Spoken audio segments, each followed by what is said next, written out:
Darkness. We now take you to the sky room of the Hotel Lux for a half hour of Just Before Dawn, a program of... Granger turned it off. They didn't show the man's face in focus. Did you notice? Even your best friends couldn't tell if it was you. They scrambled it just enough to let the imagination take over. Hell, he whispered. Hell. Montag said nothing, but now, looking back, sat with his eyes fixed to the black screen, trembling. Granger touched Montag's arm. Welcome back from the dead. Montag nodded. Granger went on. You might as well know all of us now. This is Fred Clement, former occupant of the Thomas Hardy Chair at Cambridge in the years before it became an atomic engineering school. This other is Dr. Simmons from UCLA, a specialist in Ortega y Gasset. Professor West here did quite a bit for ethics, an ancient study now, for Columbia University quite some years ago. Reverend Pat over here gave a few lectures 30 years ago and lost his flock between one Sunday and the next for his views. He's been bumming with us for some time now. Myself, I wrote a book called The Fingers in the Glove, the proper relationship between the individual and society. And here I am. Welcome, Montag. I don't belong with you, said Montag at last, slowly. I've been an idiot all the way. Oh, we're used to that. We all made the right kind of mistakes, or we wouldn't be here. When we were separate individuals, all we had was rage. I struck a fireman when he came to burn my library years ago. I've been running ever since. You want to join us, Montag? Yes. What have you to offer? Nothing.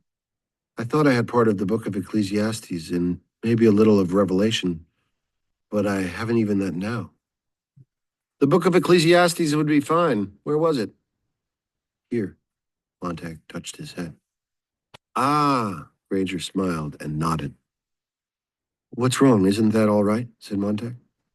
Better than all right. It's perfect. Granger turned to the Reverend. Do we have a book of Ecclesiastes? One. A man named Harris in Youngstown. Montag. Granger took Montag's shoulder firmly. Walk carefully. Guard your health. If anything should happen to Harris, you are the book of Ecclesiastes. See how important you've become in the last minute? But I've forgotten. No, nothing's ever lost. We have ways to shake down your clinkers for you. But I've tried to remember. Don't try. It'll come when we need it. All of us have photographic memories, but spend a lifetime learning how to block off the things that are really in there. Simmons here has worked on it for 20 years, and now we've got the method down to where we can recall anything that's been read once. Would you like someday, Montag, to read Plato's Republic? Of course. I am Plato's Republic. Like to read Marcus Aurelius? Mr. Simmons is Marcus. How do you do? Said Mr. Simmons. Hello, said Montag. I want you to meet Jonathan Swift, the author of that evil political book Gulliver's Travels. And this other fellow is Charles Darwin. And this one is Schopenhauer. And this one is Einstein. And this one here at my elbow is Mr. Albert Schweitzer, a very kind philosopher indeed. Here we all are, Montag. Aristophanes and Mahatma Gandhi and Gautama Buddha and Confucius and Thomas Love Peacock and Thomas Jefferson and Mr. Lincoln, if you please. We are also Matthew, Mark, Luke, and John. Everyone laughed quietly. It can't be, said Montag. It is, replied Granger, smiling. We're book burners, too. We read the books and burnt them, afraid they'd be found. Microfilming didn't pay off. We were always traveling. We didn't want to bury the film and come back later. Always the chance of discovery. Better to keep it in the old heads, where no one can see it or suspect it. We are all bits and pieces of history and literature and international law. Byron, Tom Paine, Machiavelli, or Christ, it's here.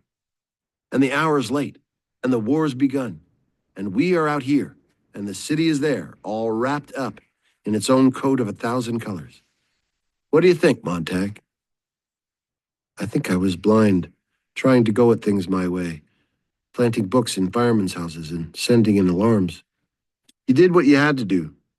Carried out on a national scale, it might have worked beautifully. But our way is simpler and we think better. All we want to do is keep the knowledge we think we will need intact and safe.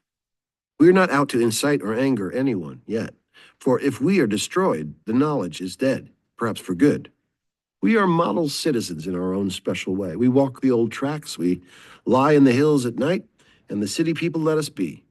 We're stopped and searched occasionally, but there's nothing on our persons to incriminate us. The organization is flexible, very loose, and fragmentary. Some of us have had plastic surgery on our faces and fingerprints. Right now, we have a horrible job. We're waiting for the war to begin and as quickly end. It's not pleasant, but then we're not in control. We're the odd minority crying in the wilderness. When the war is over, perhaps we can be of some use in the world. Do you really think they'll listen then? If not, we'll just have to wait. We'll pass the books on to our children by word of mouth and let our children wait, in turn, on the other people. A lot will be lost that way, of course, but you can't make people listen. They have to come round in their own time, wondering what happened and why the world blew up under them. And can't last. How many of you are there? Thousands on the roads, the abandoned rail tracks. Tonight, bums on the outside, libraries inside. It wasn't planned at first. Each man had a book he wanted to remember and did. Then, over a period of 20 years or so, we met each other, traveling, and got the loose network together and set out a plan. The most important single thing we had to pound into ourselves is that we were not important. We mustn't be pedants. We were not to feel superior to anyone else in the world. We are nothing more than dust jackets for books, of no significance otherwise. Some of us live in small towns. Chapter 1 of Thoreau's Walden in Green River. Chapter 2 in Willow Farm, Maine.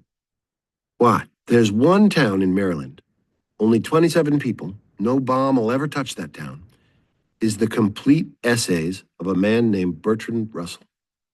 Pick up that town, almost, and flip the pages, so many pages to a person.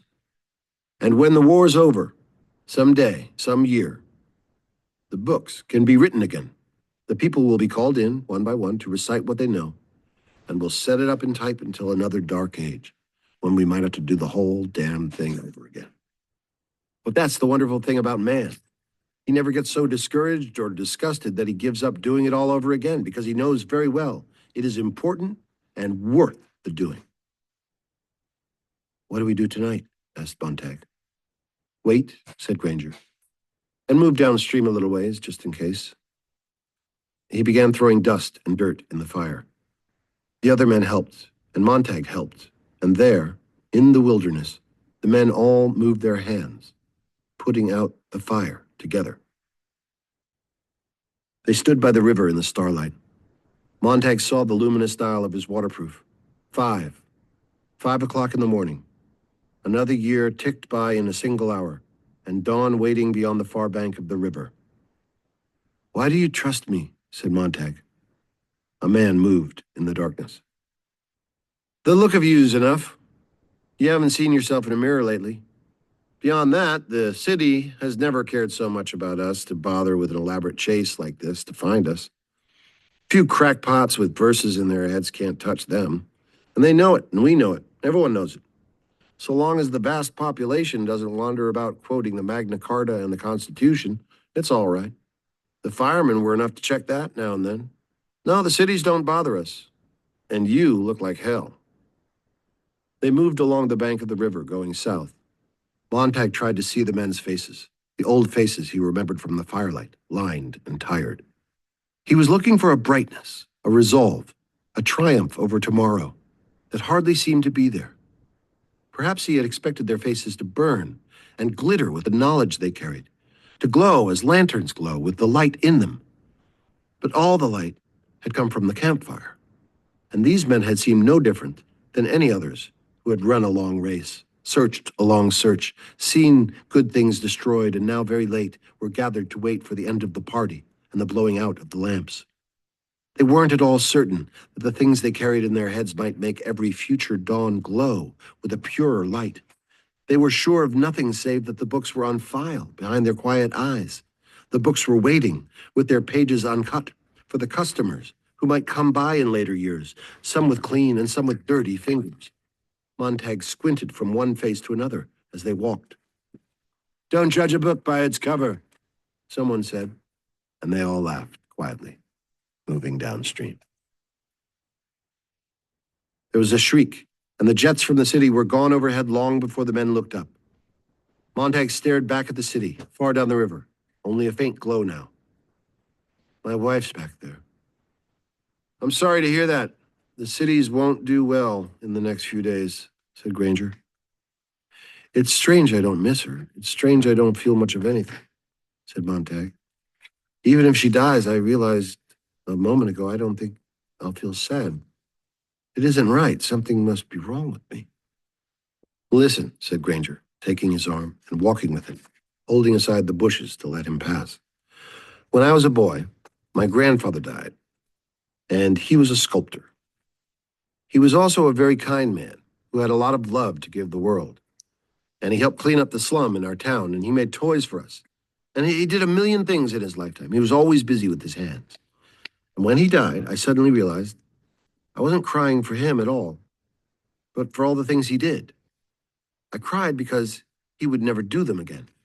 He would never carve another piece of wood, or help us raise doves and pigeons in the backyard, or play the violin the way he did, or tell us jokes the way he did. He was part of us. And when he died, all the actions stopped dead, and there was no one to do them just the way he did.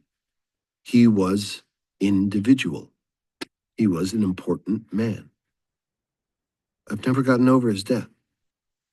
Often I think, what wonderful carvings never came to birth because he died? How many jokes are missing from the world? And how many homing pigeons untouched by his hands? He shaped the world. He did things to the world. The world was bankrupted of 10 million fine actions the night he passed on. Montag walked in silence. "Millie, Millie," he whispered. "Millie." "What?" My wife, poor Millie. Poor Millie. I can't remember anything. I think of her hands, but I don't see them doing anything at all. They just hang there at her sides, or they lie there on her lap, or there's a cigarette in them, but that's all." Montag turned and glanced back. "What did you give to the city, Montag?" "Ashes." "What did the others give to each other?" "Nothingness." Granger stood looking back with Montag.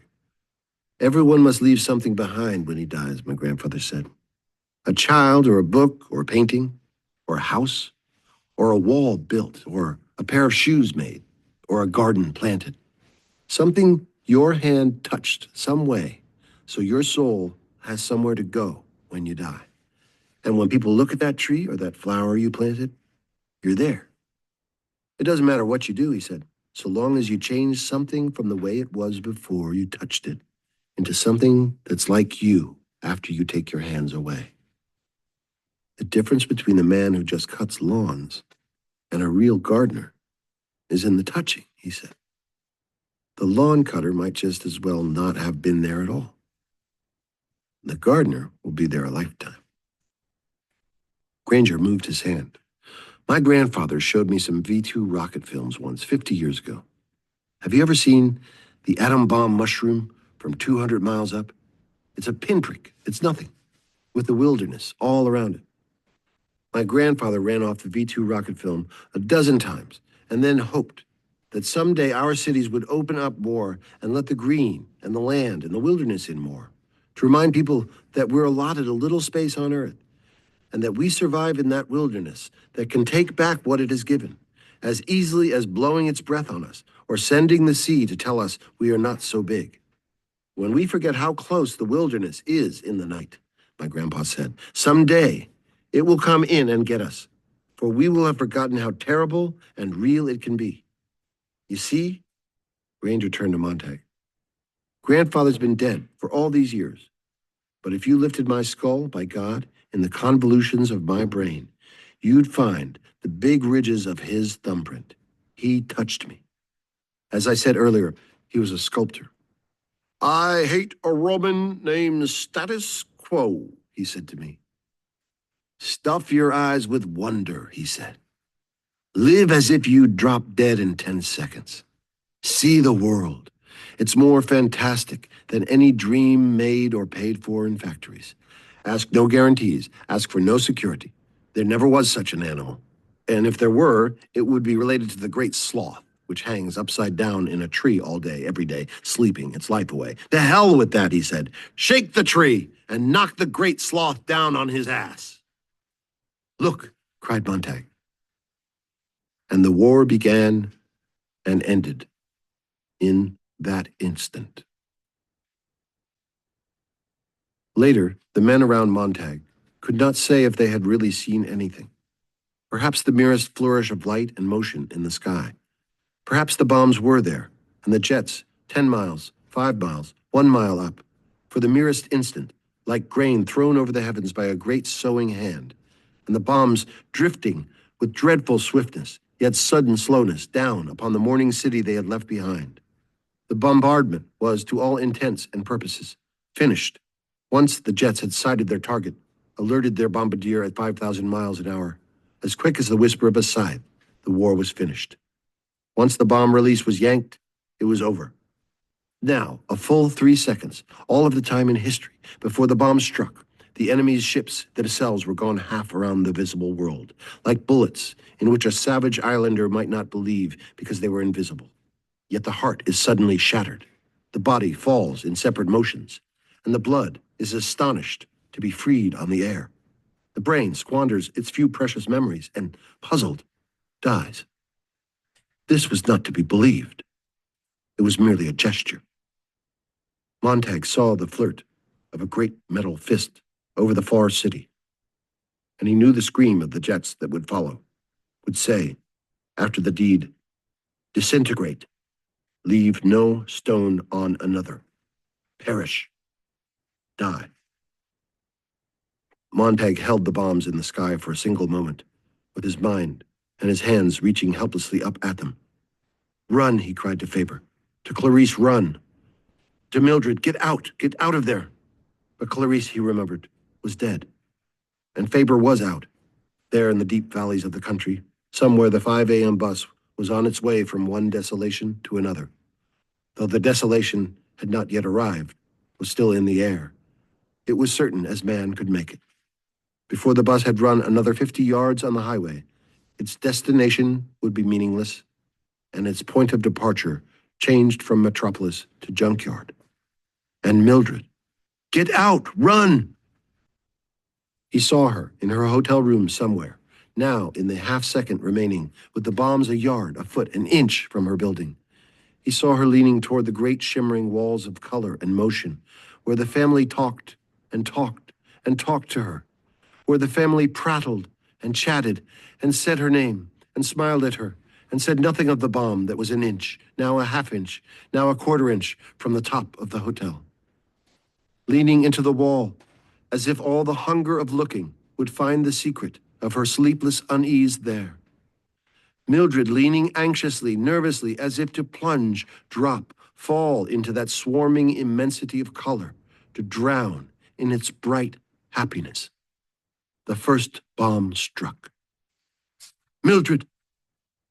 Perhaps, who would ever know, perhaps the great broadcasting stations, with their beams of color and light and talk and chatter, went first into oblivion. Montag, falling flat, going down, saw or felt, or imagined he saw or felt, the walls go dark in Millie's face. Heard her screaming, because in the millionth part of time left, she saw her own face reflected there, in a mirror instead of a crystal ball. And it was such a wildly empty face, all by itself in the room, touching nothing, starved and eating up itself, that at last she recognized it as her own, and looked quickly up at the ceiling, as it and the entire structure of the hotel blasted down upon her, carrying her with 1,000,000 pounds of brick, metal, plaster, and wood, to meet other people in the hives below, all on their quick way down to the cellar, where the explosion rid itself of them in its own unreasonable way. I remember. Montag clung to the earth. I remember. Chicago. Chicago, a long time ago. Millie and I, that's where we met. I remember now. Chicago. A long time ago. The concussion knocked the air across and down the river, turned the men over like dominoes in a line, blew the water in lifting sprays, and blew the dust and made the trees above them mourn with a great wind passing away south. Montag crushed himself down, squeezing himself small, eyes tight. He blinked once, and in that instant saw the city instead of the bombs in the air. They had displaced each other. For another of those impossible instants, the city stood, rebuilt and unrecognizable, taller than it had ever hoped or strived to be, taller than man had built it, erected at last in gouts of shattered concrete and sparkles of torn metal into a mural hung like a reversed avalanche, a million colors, a million oddities, a door where a window should be, a top for a bottom, a side for a back, and then the city rolled over and fell down, dead. The sound of its death came after. Montag, lying there, eyes gritted shut with dust, a fine wet cement of dust in his now shut mouth, gasping and crying, now thought again, I remember, I remember. I remember something else. What is it? Yes, part of Ecclesiastes and Revelation. Part of that book, part of it. Quick now, quick before it gets away, before the shock wears off, before the wind dies. Book of Ecclesiastes. Here, he said it over to himself silently, lying flat to the trembling earth. He said the words of it many times, and they were perfect without trying, and there was no Denham's dentifrice anywhere. It was just the preacher by himself, standing there in his mind, looking at him. There, said a voice. The men lay gasping like fish laid out on the grass. They held to the earth as children hold to familiar things, no matter how cold or dead, no matter what has happened or will happen. Their fingers were clawed into the earth, and they were all shouting to keep their eardrums from bursting, to keep their sanity from bursting, mouths open, Montag shouting with them, a protest against the wind that ripped their faces and tore at their lips, making their noses bleed. Montag watched the great dust settle and the great silence move down upon their world. And lying there, it seemed that he saw every single grain of dust and every blade of grass, and that he heard every cry and shout and whisper going up in the world now. Silence fell down in the sifting dust, and all the leisure they might need to look around, to gather the reality of this day into their senses. Montag looked at the river. We'll go on the river. He looked at the old railroad tracks, or we'll go that way. Or we'll walk on the highways now, and we'll have time to put things into ourselves. And someday, after it sets in us a long time, it'll come out, our hands and our mouths, and a lot of it will be wrong, but just enough of it will be right. We'll just start walking today and see the world, and the way the world walks around and talks, the way it really looks. I want to see everything now. And while none of it will be me when it goes in, after a while, it'll all gather together inside, and it'll be me. Look at the world out there, my God, look at it out there. Outside me, out there beyond my face. And the only way to really touch it is to put it where it's finally me, where it's in the blood, where it pumps around 1,000 times, 10,000 a day. I'll get hold of it so it'll never run off. I'll hold onto the world tight someday. I've got one finger on it now. That's a beginning. The wind died. The other men lay a while, on the dawn edge of sleep, not yet ready to rise up and begin the day's obligations, its fires and foods, its 1,000 details of putting foot after foot and hand after hand. They lay blinking their dusty eyelids. You could hear them breathing fast, then slower, then slow. Montag sat up. He did not move any farther, however. The other men did likewise. The sun was touching the black horizon with a faint red tip. The air was cold and smelled of a coming rain. Silently, Granger arose, felt of his arms and legs, swearing incessantly under his breath, tears dripping from his face. He shuffled down to the river to look upstream. It's flat, he said a long time later. The city looks like a heap of baking powder. It's gone. And a long time after that. I wonder how many knew it was coming. I I wonder how many were surprised. And across the world, thought Montag, how many other cities dead? And here in our country, how many? 100? 1,000? Someone struck a match and touched it to a piece of dry paper taken from their pocket, and shoved this under a bit of grass and leaves, and after a while added tiny twigs, which were wet and sputtered, but finally caught. And the fire grew larger in the early morning as the sun came up, and the men slowly turned from looking upriver and were drawn to the fire, awkwardly, with nothing to say, and the sun colored the back of their necks as they bent down. Granger unfolded an oilskin with some bacon in it. We'll have a bite, then we'll turn around and walk upstream. They'll be needing us up that way. Someone produced a small frying pan, and the bacon went into it, and the frying pan was set on the fire. After a moment, the bacon began to flutter and dance in the pan, and the sputter of it filled the morning air with its aroma. The men watched this ritual silently. Granger looked into the fire. Phoenix. What? There was a silly damn bird called a phoenix back before Christ. Every few hundred years he built a pyre and burned himself up. He must have been first cousin to man. But every time he burned himself up, he sprang out of the ashes. He got himself born all over again. And it looks like we're doing the same thing over and over. But we've got one damn thing the phoenix never had. We know the damn silly thing we just did. We know all the damn silly things we've done for 1,000 years. And as long as we know that, and always have it around where we can see it, someday we'll stop making the goddamn funeral pyres and jumping in the middle of them. We pick up a few more people that remember every generation. They took the pan off the fire and let the bacon cool, and they ate it, slowly, thoughtfully. Now, let's get on upstream, said Granger. And hold on to one thought. You're not important. You're not anything.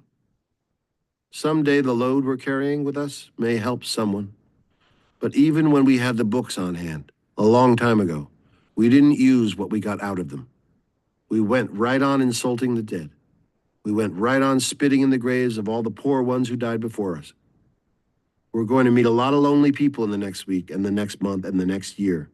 And when they ask us what we're doing, you can say, we're remembering. That's where we'll win out in the long run. And someday we'll remember so much that we'll build the biggest goddamn steam shovel in history and dig the biggest grave of all time and shove war in and cover it up. Come on now. We're going to go build a mirror factory first and put out nothing but mirrors for the next year and take a long look in them. They finished eating and put out the fire. The day was brightening all about them, as if a pink lamp had been given more wick. In the trees, the birds that had flown away quickly now came back and settled down. Montag began walking, and after a moment found that the others had fallen in behind him, going north.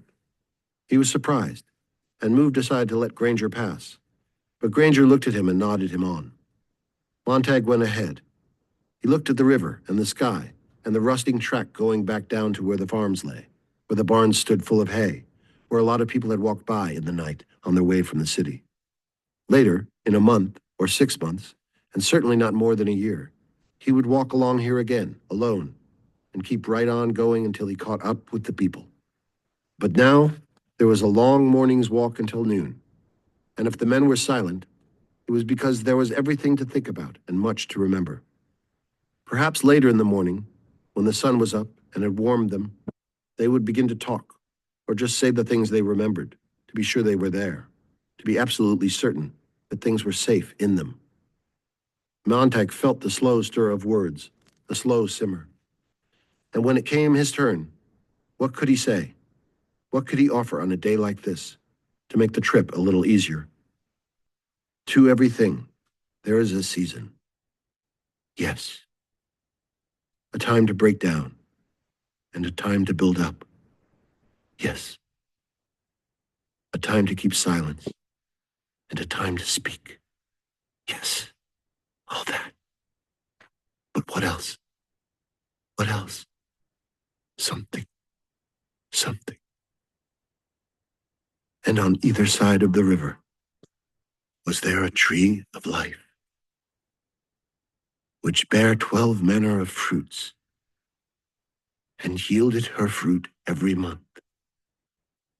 And the leaves of the tree were for the healing of the nation. Yes, thought Montag. That's the one I'll save for noon. For noon, when we reach the city.